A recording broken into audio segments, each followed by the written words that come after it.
नमस्कार, डेली 24 भारत देख रहे हैं आप। मैं हूं आपके साथ साहिल धुलिया। बुलेटिन की शुरुआत करेंगे। दिल्ली की राउज एवेन्यू कोर्ट ने पूर्व WFI अध्यक्ष बृजभूषण शरण सिंह को यौन शोषण मामले में बरी कर दिया है। इस फैसले के बाद पहलवान बजरंग पुनिया ने प्रतिक्रिया देते हुए कहा कि वो इस फैसले के खिलाफ हाईकोर्ट का दरवाजा खटखटाएंगे। बता दें, महिला पहलवानों के कथित यौन उत्पीड़न मामले में पूर्व भाजपा सांसद बृजभूषण शरण सिंह को बड़ी राहत मिली है।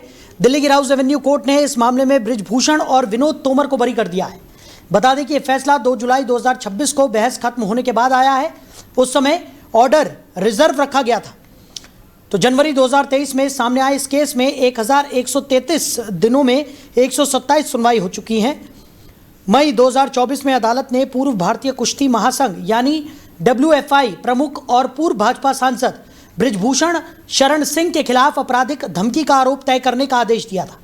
हालांकि 6 शिकायतकर्ताओं में से एक महिला पहलवान की शिकायत में उन्हें आरोप मुक्त कर दिया गया था। अदालत ने सह आरोपी और भारतीय कुश्ती महासंघ के पूर्व सहायक सचिव विनोद तोमर के खिलाफ भी आरोप तय करने का आदेश दिया था। दिल्ली पुलिस ने 15 जून को दाखिल आरोप पत्र में बृजभूषण पर महिलाओं की मर्यादा भंग करने, यौन उत्पीड़न, पीछा करने और आपराधिक धमकी देने से संबंधित भारतीय दंड संहिता की धाराएं लगाई थी। फिलहाल दोनों आरोपी जमानत पर थे। तो राउज एवेन्यू कोर्ट की तरफ से बृजभूषण शरण सिंह को यह बड़ी राहत यहां पर मिल गई है। तो बृजभूषण शरण सिंह को बरी कर दिया गया है।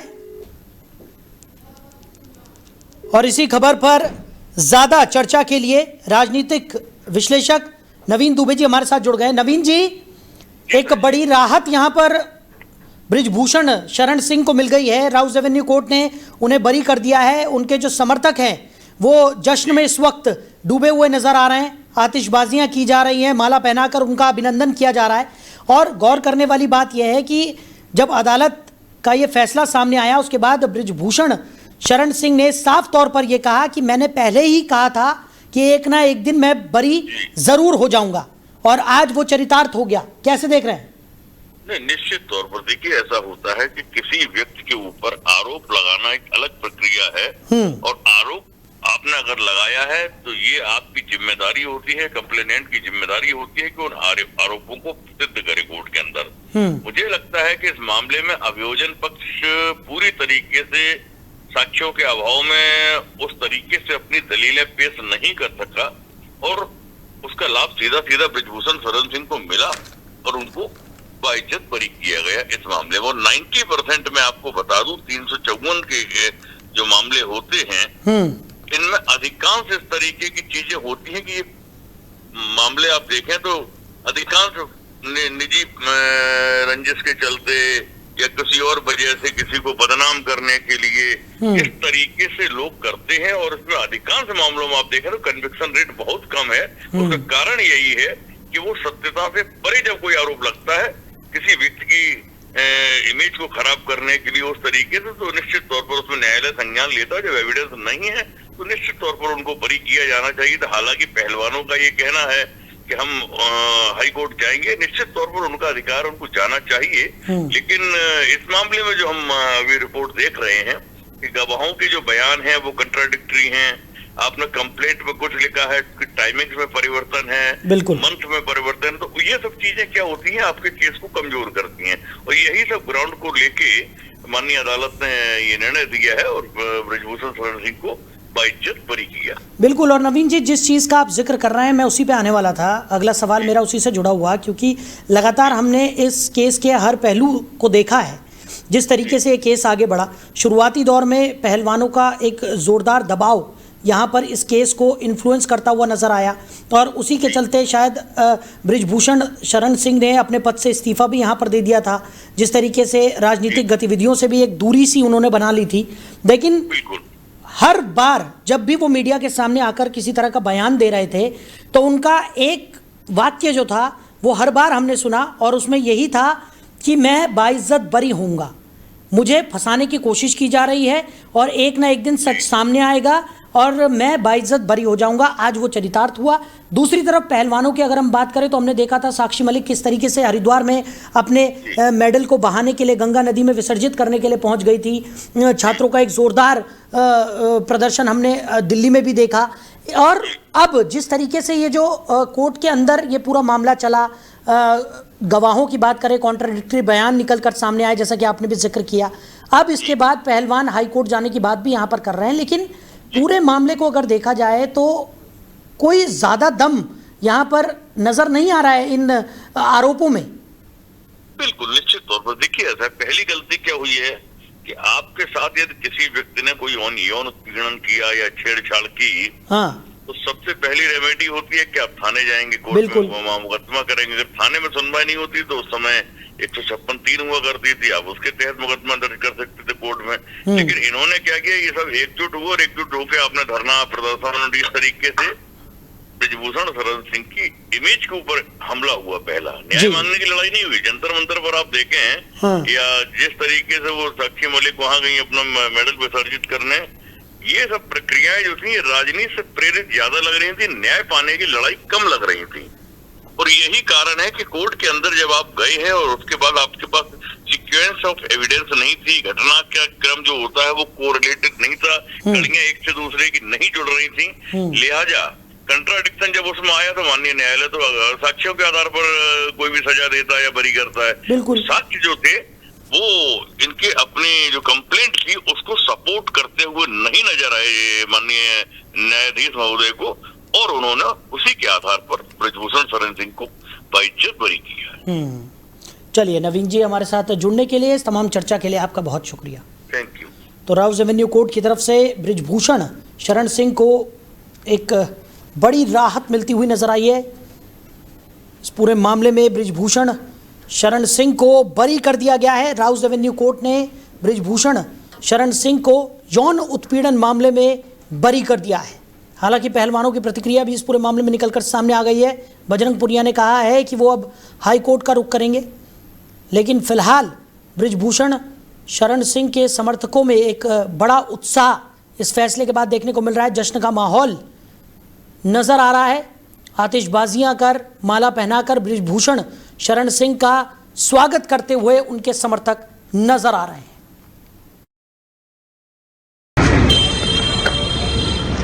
आज ब्रिजभूषण शरण सिंह जी का, जो पूर्व सांसद रहे, इनका बेटा वर्तमान में विधायक है, बेटा विधायक है, कई विद्यालयों के द्वारा शिक्षण का कार्य किया है। राउज एवेन्यू कोर्ट ने ब्रिजभूषण शरण सिंह जी को, जो आप लोगों ने देखा, जिसके लिए हम लोगों ने एक लंबी लड़ाई लड़ी, जंतर मंतर से मूवमेंट शुरू हुई, झूठे केसों का पुलंदा शुरू हुआ और सारे केस तो पहले खत्म हो चुके थे, लेकिन आज एक छोटा केस जो रह गया था उसमें भी वो बाइज्जत बरी राउज एवेन्यू कोर्ट से हो गए हैं। अब इस संबंध में जो हरियाणा को लेके हुआ था, वाद विवाद चला था, राजनीति को लेके, हरियाणा चुनाव को लेके, जंतर मंतर पर आंदोलन, धरना प्रदर्शन लेके जो किया गया था, उसमें भी आज माननीय राउज एवेन्यू की जिला न्यायालय ने बाइज्जत बरी कर दिया है ब्रिजभूषण शरण सिंह को। ये खुशी की बात है। सत्य जीता, परेशान होता है, परेशान हुआ, लेकिन मैंने पहले भी कहा था, सत्य परेशान हो सकता है, पराजित नहीं हो सकता। सत्य की जीत हुई, सत्य की जीत होना निश्चित थी। हमारे बहुत अच्छे मित्र हैं, समाज सेवी हैं, देश राष्ट्र के लिए सदैव काम करते हैं। राम मंदिर के निर्माण में भी ब्रिजभूषण शरण सिंह ने बहुत योगदान दिया था। लगातार समाज सेवा में रहते हैं, शिक्षा के द्वारा, पहलवानी के द्वारा, रेसलिंग फेडरेशन ऑफ इंडिया को इतनी ऊंचाई पे ले जाने का काम जो ब्रिजभूषण जी ने किया है, उसमें वो बाइज्जत बरी आज यहाँ से हो गए हैं। सबका पूर्व माननीय न्यायालय का, देश की जनता का, जिन्होंने सबने साथ दिया, उन सबका बहुत बहुत धन्यवाद। और सबका विश्वास, जो विश्वास बनाए रखा, हमने पहले भी कहा था, सत्य को कितनी तरह से भी कह लो, सत्य सत्य रहता है और सत्य परेशान हो सकता, पराजित नहीं हो सकता। ये सत्य की जीत है, ये सत्य की जीत है। काफी मिलेगी। अब क्या जजमेंट आया है, क्या नहीं आया? नेताजी, एक सवाल, आरोप जिस तरह से लगाए गए उसको लेकर क्या कहेंगे कि आपके ऊपर लगातार मेरी पहली बात सही हुई। मुझे सामने वाले के बारे में पता नहीं था। विनोद जी आइए, तोमर जी आइए, तोमर साहब, और ये हमारे दामाद हैं, ये हमारे बेटे हैं, आज सब लोग आए हैं पहली बार, ये हमारे बेटे हैं, विधायक हैं। तो मेरी फर्स्ट प्रतिक्रिया यही थी कि मैं स्वतः फांसी पर लटक जाऊंगा। अब बाकी आज प्रसन्नता का विषय है मेरे लिए। सोमवार है, ईश्वर का धन्यवाद करना चाहेंगे। उधर पूर्णिया से सांसद पप्पू यादव के मीडिया सलाहकार ने नई दिल्ली के डीसीपी को शिकायत दी है। उन्होंने आरोप लगाया कि पप्पू यादव पर पहले से की गई प्लानिंग के तहत जानलेवा हमला करने की कोशिश की गई। शिकायत में कहा गया कि प्रेस कॉन्फ्रेंस के दौरान 4 से 5 लोगों को एक ग्रुप अचानक अंदर घुस आया और बेहद आक्रामक तरीके से चाकू से हमला करने का प्रयास किया। शिकायतकर्ता का आरोप है कि हमलावरों का इरादा पप्पू यादव की हत्या करना या उन्हें गंभीर रूप से घायल करना था। शिकायत में यह भी दावा किया गया है कि हमलावरों में शामिल एक व्यक्ति किसी राजनीतिक दल से जुड़ा हुआ है। इसलिए इस पूरे मामले की निष्पक्ष और विस्तृत जांच की जानी चाहिए ताकि साजिश के पीछे की सच्चाई सामने आ सके। मीडिया सलाहकार के अनुसार मौके पर मौजूद मीडिया कर्मियों और पप्पू यादव के निजी सुरक्षा कर्मियों की सतर्कता के कारण हमला नाकाम हो गया। उन्होंने दावा किया कि पप्पू यादव को बचाने के दौरान उन्हें और 2 सुरक्षा कर्मियों को भी चोटें आई। तो शिकायतकर्ता ने दिल्ली पुलिस से इस मामले में हत्या के प्रयास यानी अटेम्प्ट टू मर्डर समेत अन्य संबंधित धाराओं के तहत एफआईआर दर्ज कर आरोपियों के खिलाफ कड़ी कानूनी कार्रवाई करने की मांग की है। वहीं बिहार के बांकीपुर विधानसभा सीट पर हुए उपचुनाव की मतगणना में जन स्वराज पार्टी के प्रशांत किशोर आगे चल रहे हैं। इस सीट पर बीजेपी के नीरज कुमार दूसरे नंबर पर है। चुनाव आयोग के मुताबिक बांकीपुर सीट पर कुल 31 राउंड की काउंटिंग होनी है और यहां अभी तक हुई गिनती में प्रशांत किशोर अपनी बढ़त बनाए हुए हैं। प्रशांत किशोर फिलहाल आगे चल रहे हैं, जबकि आरजेडी की रेखा कुमारी तीसरे नंबर पर है। बांकीपुर सीट पटना के शहरी इलाके में मौजूद है और इसे बीजेपी का मजबूत गढ़ माना जाता है। इस सीट से बीजेपी अध्यक्ष नितिन नवीन विधायक थे। वहीं मध्य प्रदेश की दतिया सीट पर हुए उपचुनाव की बात करें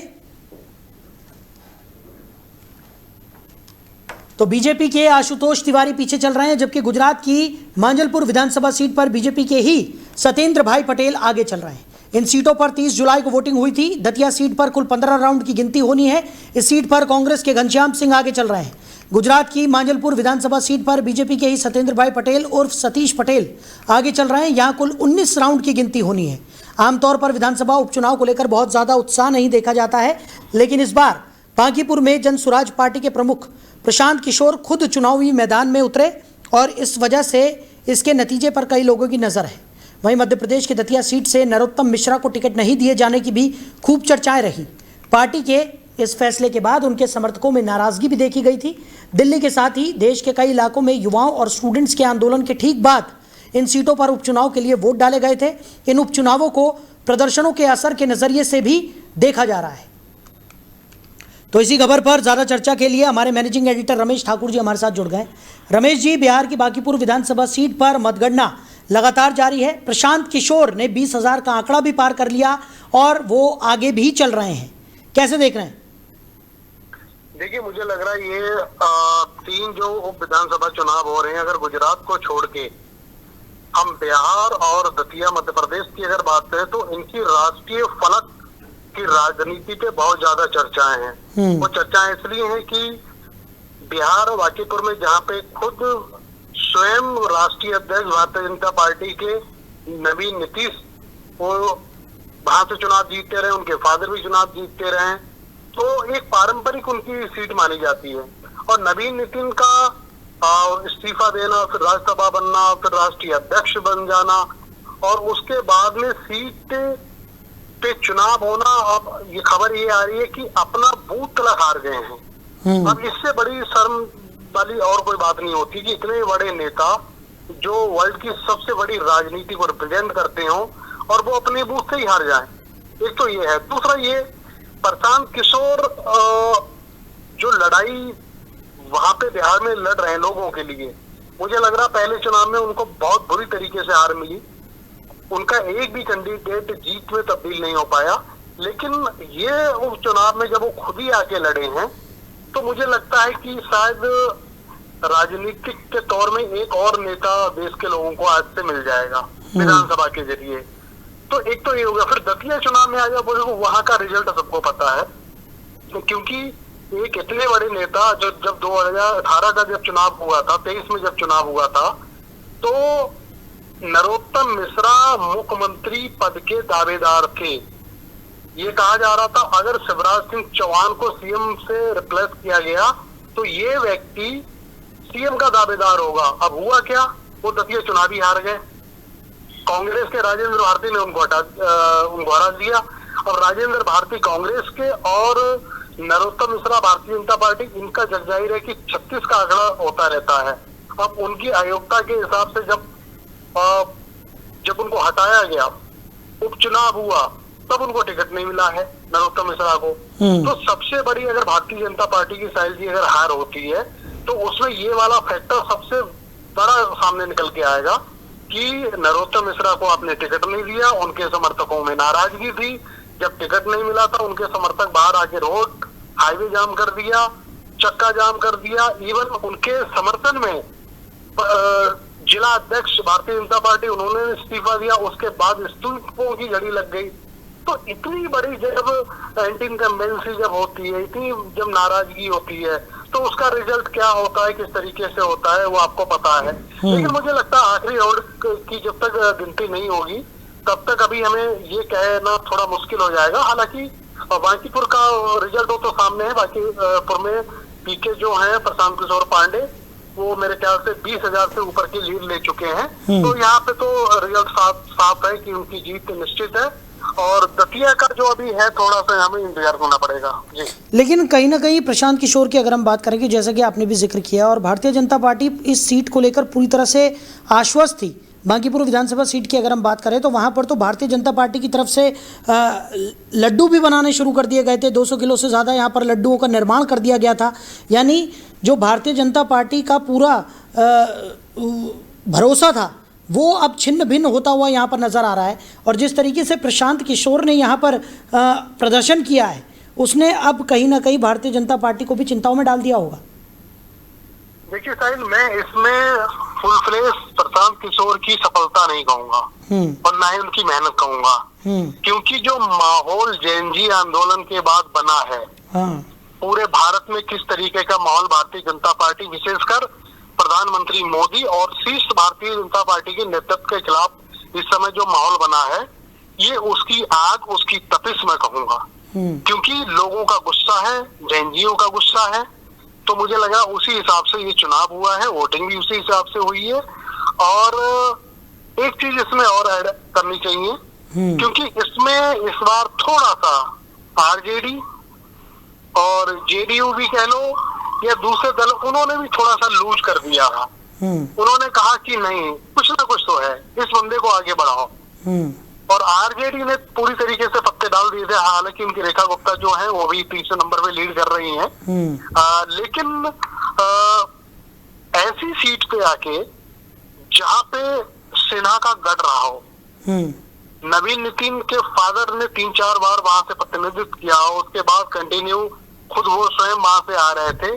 तो ये पारंपरिक सीट थी और वहां से निकला हुआ एक सामान्य विधायक जो राष्ट्रीय स्तर पर जाके, राष्ट्रीय फलक पे जाके इतनी बड़ी पार्टी को रिप्रेजेंट कर रहा हो, राष्ट्रीय अध्यक्ष बन गया, तो जाहिर सी बात है, आपको पता है कि उस विधानसभा के एक एक घर में खुशी मिलनी चाहिए, एक एक वोटर में एक उत्साह होना चाहिए, फिर तो वोटिंग और ज्यादा होनी चाहिए खुशी में। लेकिन यह मामला कुछ उल्टा पड़ गया। खुशी की जो खुशी होनी चाहिए उसमें नाराजगी में तब्दील हो गई है। लेकिन इसमें मैं नवीन नितिन का भी दोष नहीं दूंगा, किसी का दोष नहीं दूंगा। ये जेएनजी इफेक्ट ही इसको कहेंगे आप जी।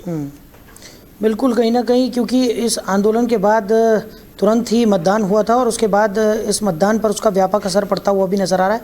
बहरहाल रमेश जी, हमारे साथ जुड़ने के लिए और इस तमाम चर्चा के लिए आपका बहुत शुक्रिया। तो बीजेपी आरजेडी दफ्तर की सुरक्षा को भी बढ़ा दिया गया है। मांजलपुर सीट पर बीजेपी के सत्येंद्र भाई पटेल आगे चल रहे हैं। दतिया सीट पर बीजेपी के आशुतोष तिवारी पीछे हो गए हैं। वहीं बिहार की बांकीपुर विधानसभा सीट की बात करें, मतगणना लगातार जारी है और प्रशांत किशोर ने सभी को चौंकाते हुए बेहतरीन प्रदर्शन करते हुए अपनी बढ़त बनाए हुए। वहीं उत्तर प्रदेश विधानसभा के मानसून सत्र की शुरुआत से पहले समाजवादी पार्टी के विधायकों ने विधानसभा परिसर के बाहर जोरदार प्रदर्शन किया। सपा विधायक हाथों में पोस्टर और बैनर लेकर सरकार के खिलाफ नारेबाजी करते नजर आए। प्रदर्शन के दौरान कानून व्यवस्था, बेरोजगारी, महंगाई, किसानों की समस्याएं, बिजली संकट और अन्य जनहित के मुद्दे उठाए गए। सपा का आरोप है कि सरकार जनता से जुड़े सवालों पर जवाब देने से बच रही है, जबकि सरकार का कहना है कि वो सदन में हर मुद्दे पर चर्चा और जवाब देने के लिए तैयार है। ऐसे में मानसून सत्र की शुरुआत से पहले ही सत्ता पक्ष और विपक्ष के बीच सियासी टकराव तेज हो गया है। माना जा रहा है कि आने वाले दिनों में सदन के भीतर इन मुद्दों पर तीखी बहस और हंगामे के पूरे आसार हैं। तो यूपी विधानसभा के बाहर सपा का जोरदार प्रदर्शन देखने को मिला है। तस्वीरें आपको दिखा रहे हैं। पोस्टर बैनर लेकर सरकार के खिलाफ नारेबाजी करते हुए सपा के विधायक नजर आए। तो महंगाई, किसानों और बेरोजगारी पर सरकार को घेरते हुए समाजवादी पार्टी नजर आई है। तो विधानसभा के बाहर जोरदार प्रदर्शन सपा का देखने को मिला है। तो आपको बता दें कि यूपी विधानसभा के मॉनसून सत्र की शुरुआत से पहले ही समाजवादी पार्टी के विधायकों ने विधानसभा परिसर के बाहर जोरदार प्रदर्शन किया है। सपा विधायक हाथों में पोस्टर और बैनर लेकर सरकार के खिलाफ नारेबाजी करते हुए दिखाई दिए। प्रदर्शन के दौरान कानून व्यवस्था, बेरोजगारी, महंगाई, किसानों की समस्याएं, बिजली संकट और अन्य जनहित के मुद्दे उठाए गए।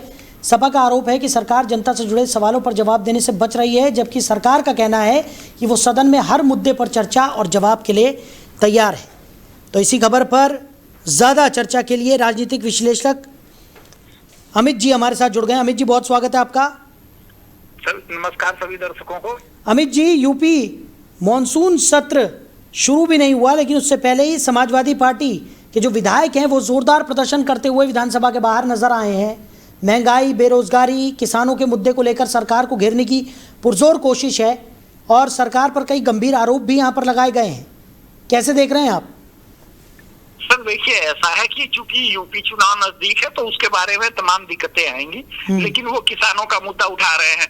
ये किसानों का कोई मुद्दा है ही नहीं। गन्ने का पेमेंट हो, चाहे गेहूं का हो, चाहे धान की खरीद हो, बिजली की समस्या पूरी तरीके से वाइप आउट है, तो सारे किसान सुखी हैं।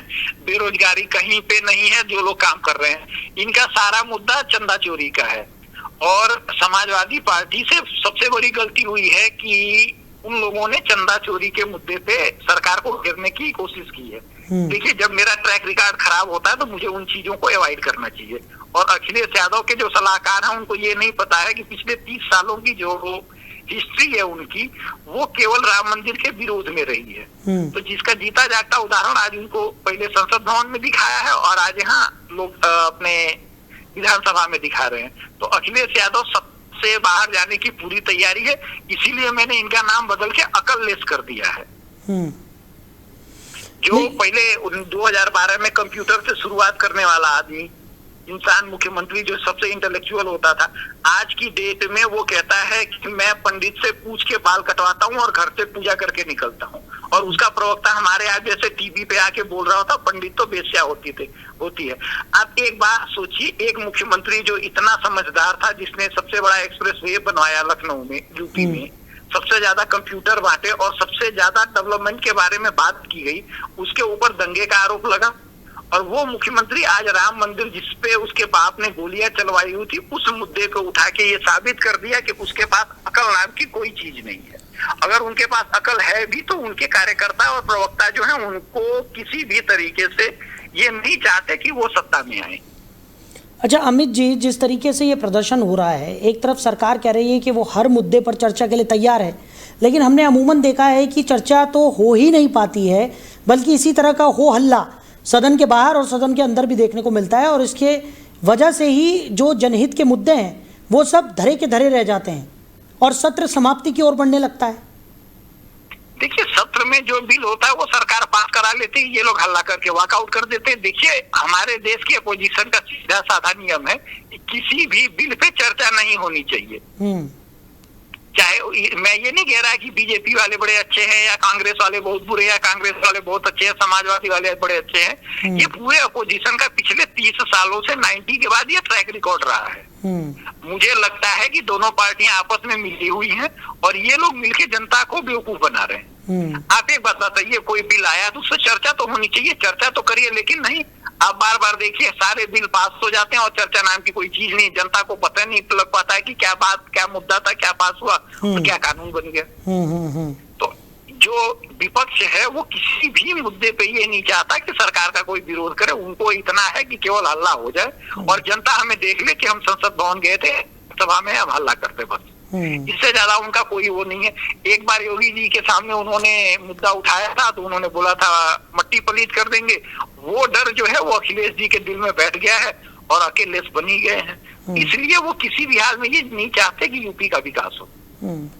चलिए अमित जी, हमारे साथ जुड़ने के लिए और इस तमाम चर्चा के लिए आपका बहुत शुक्रिया।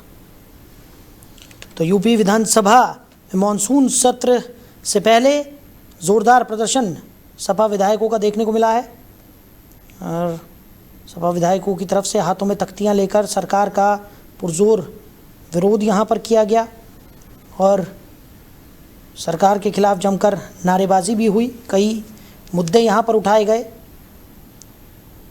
लगातार सरकार को घेरने की तैयारी में विपक्षी विधायक जो हैं वो नज़र आ रहे हैं और कई सारे मुद्दे यहाँ पर उठाने की पुरजोर कोशिश की गई, लेकिन सरकार का कहना है कि वो सदन के अंदर हर मुद्दे पर चर्चा के लिए तैयार है, लेकिन विपक्ष लगातार सरकार को घेरने की कोशिश करता हुआ दिखाई पड़ रहा है। तो फिलहाल इस बुलेटिन में मेरे साथ इतना ही। आप बने रहिए और देखते रहिए डेली 24 भारत। नमस्कार।